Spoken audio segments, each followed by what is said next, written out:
Just 15 మినిట్స్లో అయిపోయే recipe. So lunch బాక్స్కి అయితే పర్ఫెక్ట్. బాబుకి లంచ్ బాక్స్ కోసం అనేసి పెడుతున్నాను. చాలా సింపుల్. అయితే ఈ రెసిపీ ఎప్పుడైతే స్టార్ట్ చేస్తామో అప్పుడు మనం రైస్ కూడా పెట్టుకుంటే బెటర్, అంటే క్విక్గా అయిపోతుంది అనేసి. ప్యాన్లో ఆయిల్ వేడైన తర్వాత కట్ చేసుకున్న ఆలు వేసేసి ఒక 3 మినిట్స్ ఫ్రై చేసుకుందాం.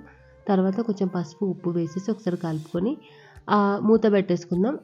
ఒక 5 to 8 మినిట్స్ పెట్టేసుకొని మూత ఓపెన్ చేస్తే కొంచెం ఉడుకుతాయి కదా, అప్పుడు ఇట్లా క్యారెట్ని తురుముకొని వేసేసి కారం, ధనియాల పొడి, ఇంకా కరివేపాకు పొడి. సో కరివేపాకు పొడి ఆల్రెడీ మన ఛానల్లో ఉంది, ఒకసారి చెక్ చేయండి.